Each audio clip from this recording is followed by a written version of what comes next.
நான் விவிலியத்தை வாசிக்கவில்லை, அந்த இறை வார்த்தை தான் அல்லது விவிலியம் தான் என்னை வாசித்து கொண்டிருக்கின்றோம். நமக்கென ஒரு வாழ்க்கை பாதையை நாம் அமைத்து கொண்டிருக்கின்றோம். இந்த பாதைக்குள்ள இறைவனுடைய வார்த்தை அங்கு செட் ஆயிடுச்சுன்னா, அங்கு சரியாக அமைந்தது என்றால், பொருந்தியது என்றால், நான் அந்த இறை வார்த்தையோடு பயணிப்பேன். வழியோடு விதைக்கப்பட்ட அவங்க கேட்குறாங்க, இறை வார்த்தை இயேசு சொல்லும்போது கேட்குறாங்க, ஆனால் பலன் தரவில்லை. காரணம், அவர்களுக்கென்று ஒரு வழியை அமைத்திருக்கிறார்கள். அந்த வழி இறைவனுடைய வழி அவருடைய வழிக்கு ஏற்றாப்போல் மாற வேண்டும் என்று அவர்கள் ஆசைப்படுகிறார்கள். இருக்கும் இங்கு பாறை மீது ஏன்னா நம்முடைய வாழ்க்கையில் நாம் ஏன் பலன் தர முடியலன்னா, இங்க வார்த்தை இறை வார்த்தை கேட்கின்ற பொழுது, தியானிக்கின்ற பொழுது, சிந்திக்கின்ற பொழுது அருமையாக இருக்கிறது. நன்றாக இருக்க வேண்டும், நன்றாக செய்ய வேண்டும், எல்லாரையும் மன்னிக்கணும், எல்லாரும் கூட அன்பாக இருக்க வேண்டும் என்று இங்கு இருக்கின்ற பொழுது அந்த ஆசை இருக்கிறது. ஆனால் வெளியில் போயிட்டோம்னா அடுத்த நிமிடமே அவன் கூட பேச மாட்டேன், அவங்களை மன்னிக்க மாட்டேன், அவருக்கு உதவி செய்ய மாட்டேன், அவங்க வீட்டுக்கு போக மாட்டேன். இப்படி தான் நம்முடைய மனநிலை. இங்கு நல்ல நிலத்தில் விதைக்கப்பட்ட விதை. ஏன் அங்கு இயேசு 30 மடங்கு 60, இந்த நற்செய்தியார் சொல்றாரு 30 மடங்கு 60 மடங்கு 100 மடங்குன்றாரு. ஏன் எப்பொழுதுமே பலன் தந்தா 100 மடங்கு தானே பலன் தரணும்? எதற்காக 30, 60, 100ன்னு சொல்றாங்க? இயேசு பிரியமானவர்களே, இன்றைய வாசகங்களுடைய மைய கருத்து, நாம் எத்தகைய நிலமாக இருந்து கொண்டிருக்கின்றோம். இன்று நாம் வாசித்தோம் 4 வகையான நிலங்கள். அதிலே எத்தகைய நிலங்களாக நாம் இன்று வாழ்ந்து கொண்டிருக்கிறோம் என்ற ஒரு செய்தியை தான் இந்த இறை வார்த்தை நம்மை சிந்திக்க, தியானிக்க அழைக்கிறது. ரொசாரியோ பட்டர்ஃபீல்ட் என்பவர் அங்கு ஒரு பல்கலைக்கழகத்திலே ஆங்கில பேராசிரியராக பணி செய்து வருகிறார். இவர் கடவுள் மீது நம்பிக்கை இல்லாதவர். ஆனால் கிறிஸ்துவத்தை பற்றி விமர்சிக்க வேண்டும் என்பதற்காக இவர் விவிலியத்தை வாசிக்கின்றார். எனவே இவ்வாறு கிறிஸ்துவத்தை பற்றி ஒரு எதிர்மறையான கருத்தை கொண்டிருந்த இவர் ஒரு முறை அங்கு கென்னத் ஸ்மித் என்ற ஒரு போதகரால் தன்னுடைய வீட்டிற்கு வரவழைக்கப்படுகிறார். அந்த போதகர் இவரோடு ஒன்றும் வாதாடவில்லை. மாறாக இவரை அழைத்து நன்றாக உபசரித்து விருந்தோம்பல் செய்து அனைத்தையும் செய்த பிறகு இந்த ரொசாரியோ பட்டர்ஃபீல்ட் என்பவர் மிகுந்த மகிழ்ச்சி அடைகின்றார். அவருடைய சாட்சியமிக்க வாழ்க்கையை பார்த்து மிகவும் ஆச்சரியப்பட்டு அங்கு அவருக்கு நன்றி சொல்லுகின்றார். பிறகு இந்த கென்னத் ஸ்மித் என்பவர் அவருக்கு விவிலியத்தை ஒரு பரிசாக கொடுக்கின்றார். அதை பரிசாக கொடுத்து அதை சொல்லுகின்ற பொழுது, நீங்கள் நற்செய்தி நூல்களை வாசியுங்கள், அதோடு சிறப்பாக ரோமியருக்கு எழுதிய அந்த திருமுகத்தையும் வாசியுங்கள் என்று சொல்லி இவர் இந்த விவிலியத்தை அவருக்கு பரிசாக கொடுக்கின்றார். பிறகு இவர் வந்து தன்னுடைய வீட்டிலே ஒவ்வொரு நாளும் இந்த விவிலியத்தை வாசிக்கின்றார். இவ்வாறு விவிலியத்தை வாசிக்கின்ற பொழுது இவருக்குள்ளாக ஒரு விதமான மாற்றம் ஏற்படுகிறது. துவக்கத்திலே இந்த கிறிஸ்துவத்தை விமர்சிக்க வேண்டும் என்று இவர் இந்த விவிலியத்தை படித்தவர். இப்பொழுது இவர் சொல்லுகின்ற ஒரு அருமையான வார்த்தைகள் இதுதான்: நான் விவிலியத்தை வாசிக்கவில்லை, அந்த இறை வார்த்தை தான் அல்லது விவிலியம்தான் என்னை வாசித்து கொண்டிருந்தன என்று சொல்லுகின்றார். ஆம், இறை இயேசுவில் பிரியமானவர்களே, இதுதான் இறை வார்த்தையினுடைய வல்லமை. ஒரு நேரத்திலே கிறிஸ்துவை நம்பாதவர், கிறிஸ்துவ மதத்தை விமர்சிக்க வேண்டும் என்று அதற்காக விவிலியத்தை வாசித்தவர், இன்று அந்த விவிலியத்தை எதற்காக வாசிக்கிறார் என்றால், தன்னை அந்த விவிலியம் வாசித்தது மட்டும் தன்னை மாற்றியது மட்டுமல்லாமல், இதோ பிறரையும் மாற வேண்டும், பிறரும் மாற வேண்டும் என்ற எண்ணத்தோடு இந்த விவிலியத்தை வாசித்து இன்று அவர் ஒரு சாட்சிமிக்க ஒரு வாழ்க்கையை அவர் வாழ்ந்து கொண்டிருக்கின்றார். ஆம், இறை இயேசு பிரியமானவர்களே, ஒருவேளை தன்னுடைய வாழ்க்கையிலும் அவர் அங்கு வழியோரமாக விதைக்கப்பட்ட விதையாக இருந்திருக்கலாம், பாறை நிலத்தில் விதைக்கப்பட்ட விதையாக இருந்திருக்கலாம், அல்லது முட்செடியிலே விதைக்கப்பட்ட விதையாக இருந்திருக்கலாம் ஒரு காலத்திலே. ஆனால் இன்று அவர் ஒரு நல்ல நிலத்தில் விதைக்கப்பட்ட விதையாக இருந்து அங்கு 30 மடங்காக, 60 மடங்காக, 100 மடங்காக பலன் தருகின்ற ஒரு மனிதராக அவர் மாறி இருக்கின்றார். ஆக இன்றைய இறை வார்த்தை நமக்கு விடுக்கின்ற செய்தி இதுதான். பல நேரத்தில் நாமும் இன்றைய இறை வார்த்தையை பற்றி நாம் தியானிக்கின்ற பொழுது இந்த இறை வார்த்தை எந்த அளவுக்கு ஒரு ஆற்றல் வல்லமை மிக்கது. இதை தான் நாம் எபிரேயருக்கு எழுதிய திருமுகம் 4ஆம் அதிகாரம் 12வது வசனத்திலே நாம் வாசிக்கின்றோம். கடவுளுடைய வார்த்தை உயிருள்ளது, ஆற்றல் வாய்ந்தது, இரு பக்கமும் வெட்டக்கூடிய எந்த வாளினும் கூர்மையானது, அது ஆன்மாவையும் ஆவியும் பிரிக்கும் அளவுக்கு குத்தி ஊடுருவுகிறது, எலும்பையும் மூட்டையும் மச்சையும் அவ்வாறு ஊடுகிறது, உள்ளத்தின் சிந்தனைகளையும் நோக்கங்களையும் சீர்தூக்கி பார்க்கிறது. இந்த இறை வார்த்தை நம்முடைய வாழ்வுக்குள்ளே குத்தி ஊடுருவக்கூடியதாக இருக்கிறது. ஆக இந்த இறை வார்த்தை நம்மளுடைய சிந்தனைகளையும் நோக்கங்களையும் நன்றாக அறிந்து நம்முடைய வாழ்வை மாற்றக்கூடியது. இதை தான் அந்த ரொசாரியோ பட்டர்ஃபீல்ட் குறிப்பாக கிறிஸ்துவத்தை எதிர்க்க வேண்டும், விமர்சிக்க வேண்டும் என்று அதற்காக வாசித்தவர்.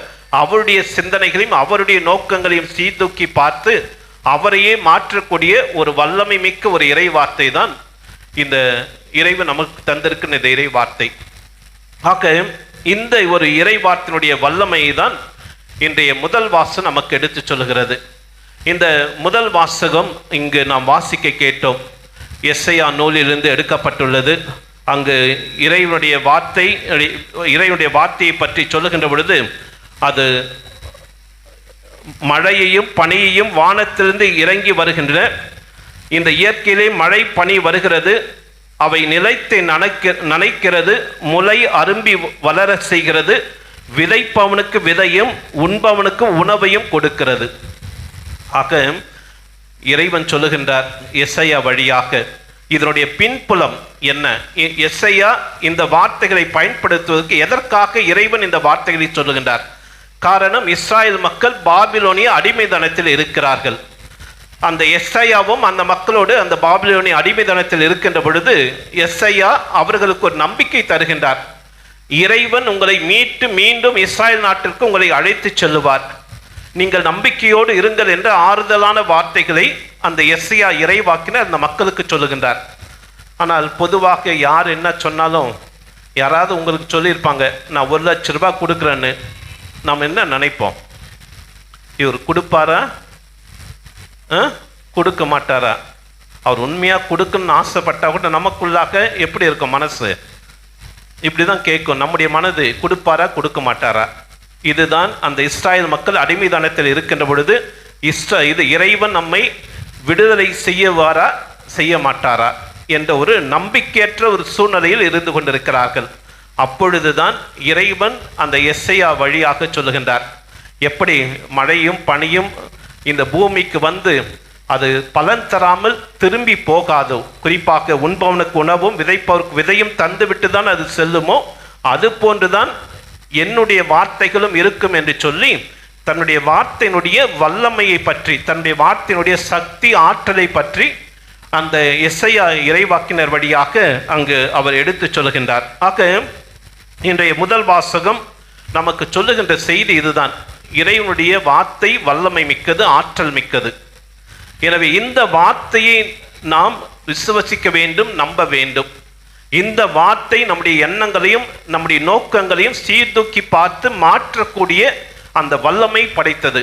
அவ்வாறு அந்த வல்லமை படைத்ததினால்தான் கிறிஸ்துவத்தையே, கிறிஸ்துவ மதத்தையே விமர்சிக்க வேண்டும் என்று நினைத்த அந்த ரொசாரியோ பட்டர்ஃபீல்டுடைய வாழ்க்கையை அது மாற்றியது. ஆக இந்த இறை வார்த்தை குறிப்பாக இன்றைய நற்செய்தி சொல்லுகின்ற பொழுது அங்கு இந்த இறை வார்த்தை அங்கு விதைக்கப்படுகிறது.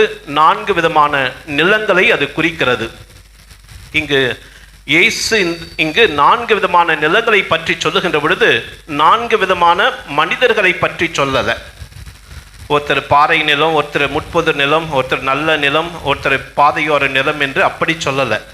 ஒரே மனிதனுக்குள்ளாக இந்த 4 விதமான மனநிலைகளும் இருக்கின்றன. ஒரு சில நேரத்தில் உங்களுடைய மனம் நல்ல விளைநிலம் போல இருக்கும், ஒரு சில நேரத்தில் பாதையோரம் விதைக்கப்பட்ட விதையாக இருக்கும், ஒரு சில நேரத்தில் முட்புதர் போல இருக்கும், ஒரு சில நேரத்தில் அது நல்ல நிலமாக விளைச்சலை தரக்கூடிய, அதாவது பாதையோரம் விதைக்கப்படுகின்ற விதையாக இருக்கக்கூடும். ஆக ஒரே மனிதனுக்குள்ளாக இந்த 4 விதமான மனநிலைகள் அங்கு நிச்சயமாக இருக்கும். இங்கு இயேசு விதை என்று சொல்லுவது எதை சொல்லுகிறார்? ஏமா புரியல?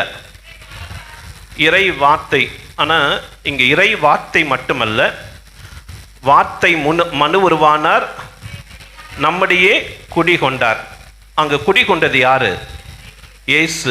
அந்த இயேசு தான் இங்கு இறை வார்த்தை என்பது. அந்த விவிலிய வார்த்தை மட்டுமல்ல, அந்த இயேசுவை நாம் எந்த அளவுக்கு ஏற்றுக்கொள்கிறோம்.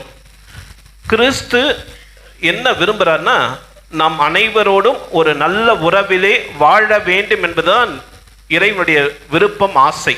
இதை தான் இன்றைய இந்த முன்னுரையிலே வாசித்தாங்க. நாம் எந்த அளவுக்கு பிறரோடு உறவு நிலையிலே வாழ்கின்றோம் என்று. இறைவன் நம் ஒவ்வொருவரோடும் நல்ல உறவிலே வாழ வேண்டும் என்றது இறைவனுடைய விருப்பம். இறைவனுடைய நோக்கம் என்ன? ஏன்னா யார் நம்மை படைத்தது? கடவுள் உங்களையும் என்னையும் படைத்தார். உங்களுக்காக எனக்காக தன்னுடைய உயிரை கொடுத்தார், நம்மை அன்பு செய்தார், நமக்காக தன்னையே தியாகம் செய்தார். அவ்வாறு செய்த கடவுள், புனித லொயலா இன்னாசியா சொல்கின்றார், வாழ்வின் நோக்கமே கடவுளோடு என்றும் வாழ்வது. நம்முடைய வாழ்வுடைய நோக்கம் என்னன்னா, ஏதோ நல்லா படிக்கணும், பட்டங்கள் பெறணும், பணம் சம்பாதிக்கணும், அப்படி அல்ல. வாழ்வினுடைய நோக்கமே நீங்களும் நானும் என்றென்றும் இறைவனோடு இணைந்து வாழ்வது. காரணம், கடவுள் நம்மை அன்பு செய்கிறார், அவர் உயிரை தருகிறார். நமது அன்பின் வெளிப்பாடாக அவரை நம்மில் வளர அனுமதிக்க வேண்டும். புரியுதா? இப்போ இந்த விதைப்பவர் ஓமை சொன்னதற்கான நோக்கம் இது. நல்லா புரிஞ்சுங்க, இதுதான் அடிப்படை. அந்த விதைப்பவர் ஓமைக்கான அந்த பின்புலம், அடிப்படை இதுதான். இறைவன் நம் ஒவ்வொருவரோடு நட்பு கொள்ள அங்கு விரும்புகிறார். எனவேதான் அவர் அந்த உறவு அல்லது நட்பு என்ற அந்த விதையை விதைக்கிறார். அந்த விதையை நமக்குள்ளாக விதைக்கிறார். ஞானஸ்தானத்தின் வழியாக, இறை வார்த்தையின் வழியாக, பல ஆசிரியர்கள், பெரியோர்கள், நம்முடைய துறவரத்தார், இவர் வழியாக இந்த விதையை நம்மோடு அவர் விதைக்கிறார். இவ்வாறு எதற்காக விதைக்கிறார் என்றால், நாம் அவரோடு இணைந்திருக்க வேண்டும், நாம் அவரோடு நல்ல நட்புறவிலே இணைந்து வாழ வேண்டும் என்ற ஒரு நோக்கத்திற்காக தான். எனவேதான் புனித லொயலா இன்னாசியார் இவ்வாறு சொல்கின்றார், இறைவன் இவ்வாறு இறைவனோடு நாம் என்றென்றும் வாழ வேண்டும், அதற்காக தான் இறைவன் நம்மை படைத்திருக்கிறார். ஏன் அப்படின்னா, இறைவனோடு ஏன் நீங்களும் நானும் வாழ வேண்டும், அவரோடு இணைந்து வாழ வேண்டும் என்றால், கடவுள் நம்மை அன்பு செய்திருக்கிறார், நமக்காக உயிரை கொடுத்திருக்கிறார், தன்னுடைய உடலையே கையளித்திருக்கிறார். எனவே அவருடைய அத்தகைய அன்பை நம்மிலே வளர செய்வதற்கு நாம் அந்த இறைவனை நம்மிலே வளர்வதற்கு நாம் அனுமதிக்க வேண்டும். அவ்வாறு அனுமதிப்பதற்கு வாழ்வின் கடவுள் நம்மை யாரையும் கட்டாயப்படுத்துறதில்லை. இது நன்றாக புரிந்து கொள்ளுங்கள். இறைவன் நம்மோடு உறவிலே வாழ வேண்டும், நம்மிலே வளர வேண்டும் என்று இறைவன் ஆசைப்படுகிறார்.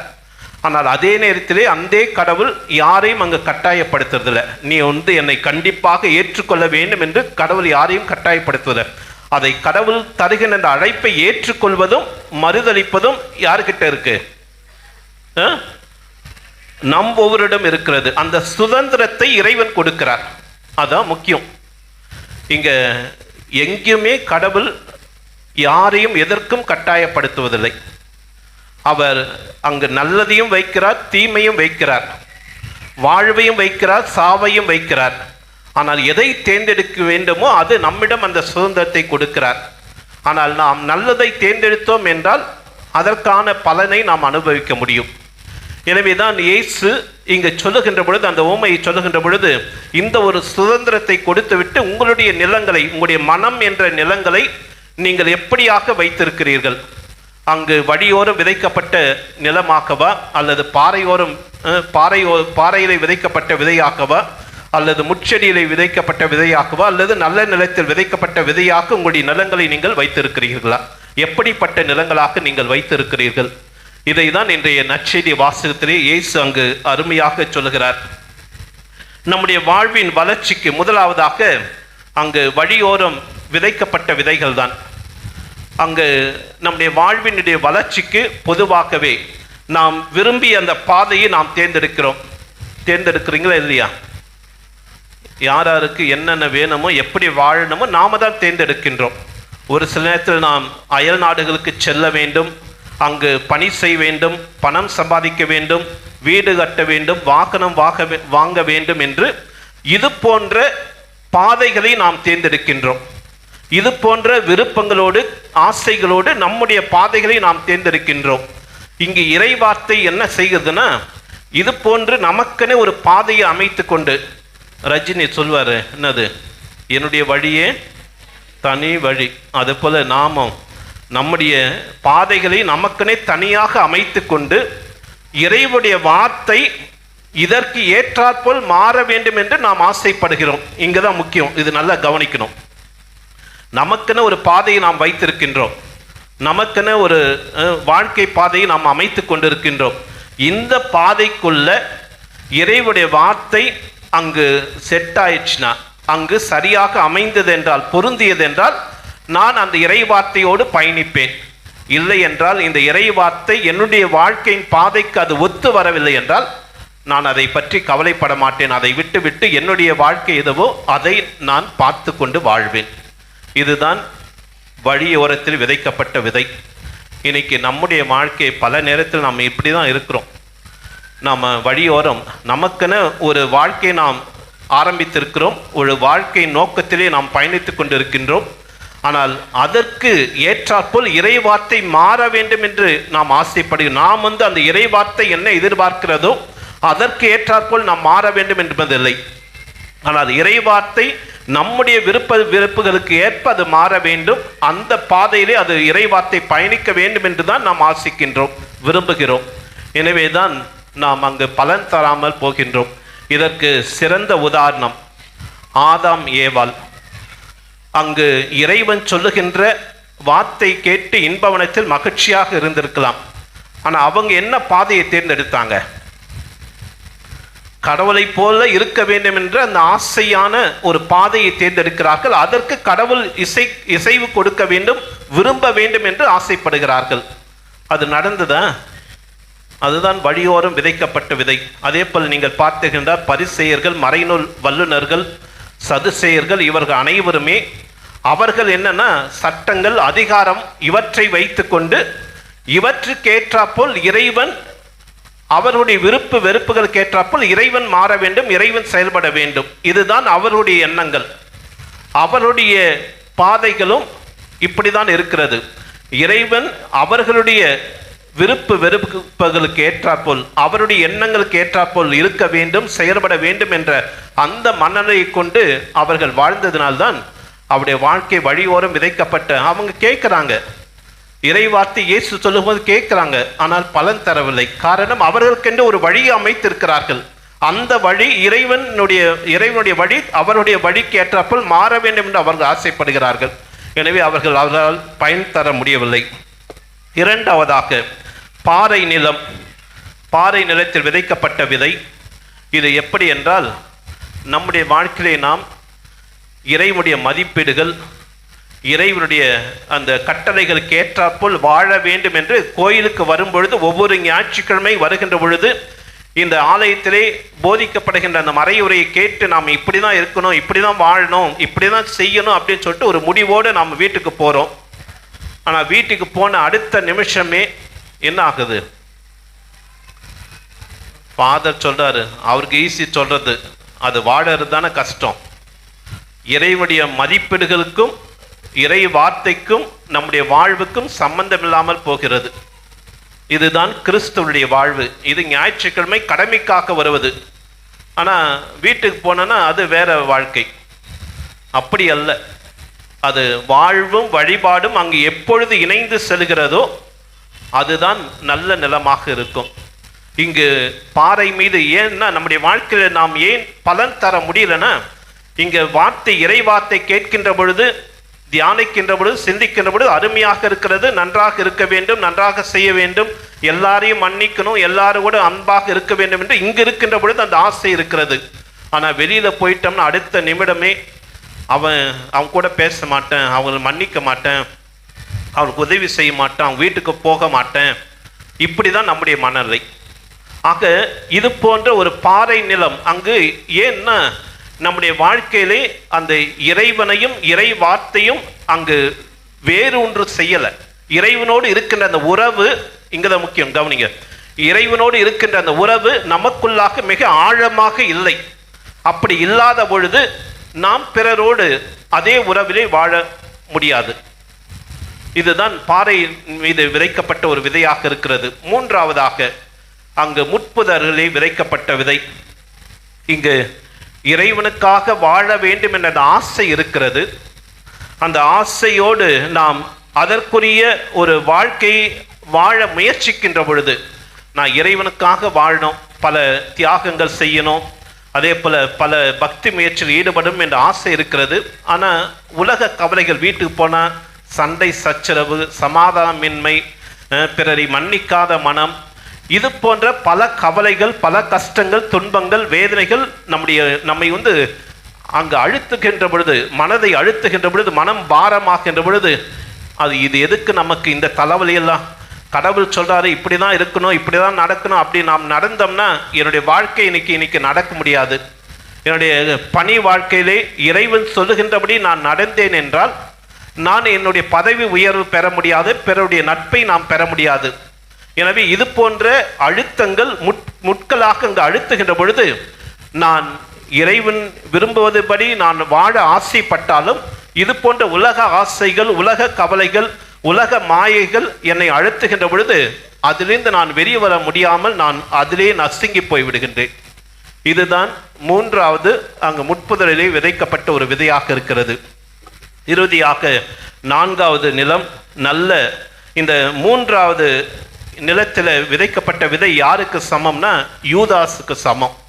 யூதாஸும் இயேசுவோடு இருக்கிறாரு, இயேசுனுடைய வார்த்தை கேட்கிறாரு, அது போல வாழணும்னு ஆசைப்படுறாரு. ஆனால் அதே நேரத்தில் அவருக்கு பதவி, பணம், மற்ற உலக தேவைகள் அனைத்தும், அதிகாரம், இவை அனைத்தும் அதிகமாக இருக்கிறது. எனவே தான் அவர் பலன் தர முடியவில்லை. அங்கு இறுதியாக நான்காவது நிலம் நல்ல நிலம், 100 மடங்காக பலன் தருவது. இதற்கு சிறந்த உதாரணம் அன்னை மரியாள், புனித யோசேப்பு, அனைத்து புனிதர்களும். இங்கு நல்ல நிலத்தில் விதைக்கப்பட்ட விதை. ஏன் அங்கு இயேசு 30 மடங்கு 60, இந்த நற்செய்தியார் சொல்றாரு 30 மடங்கு 60 மடங்கு 100 மடங்கு என்றாரு? ஏன்? எப்பொழுதுமே பலன் தந்தா 100 மடங்கு தானே பலன் தரணும். எதற்காக 30, 60, 100 சொல்றாங்க?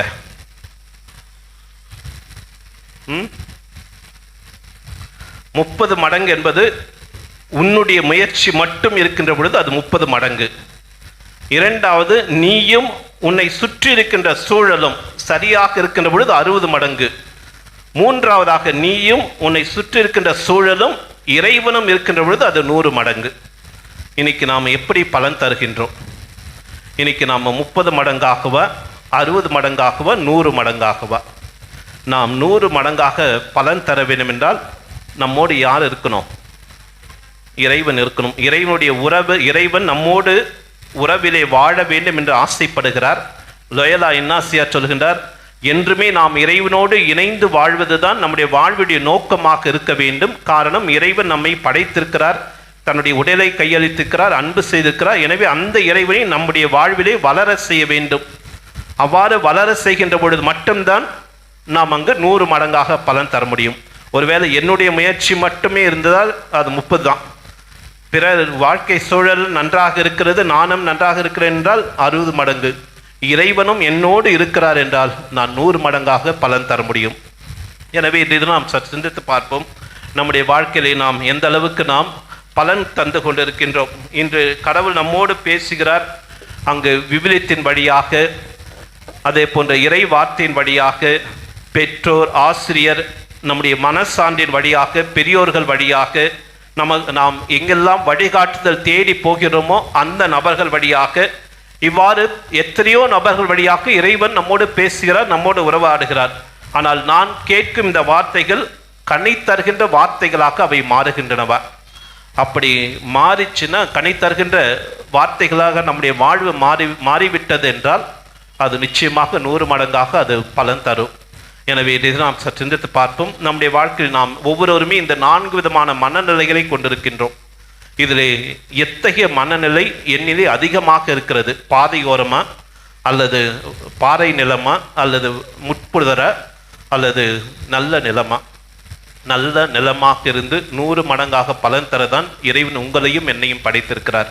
எனவே அத்தகைய ஒரு பலனை கொடுக்கின்ற மக்களாக எப்படி அந்த ரொசாரியோ பட்டர்ஃபீல்ட் தங்களுடைய வாழ்க்கையிலே கிறிஸ்துவத்தை விமர்சிக்க வேண்டும், கிறிஸ்துவை எதிர்க்க வேண்டும் என்று அந்த மனநிலையோடு பயணித்தவர் இறுதியாக இதோ விவிலியம், நான் விவிலியத்தை வாசிக்கவில்லை, விவிலியம் தான் என்னை வாசித்தது என்று சொல்லி அந்த விவிலியம் தன்னுடைய வாழ்விலை ஒரு நல்ல நிலமாக மாற்றி அவருடைய வாழ்விலை 100 மடங்கு பலன் தர செய்ததோ அதே போல நம்முடைய வாழ்வும் 100 மடங்காக பலன் தருகின்ற வாழ்வாக இருக்க வரவேண்டி நாம் இந்த திருப்பலியில் மன்றாடவும். ஆமீன்.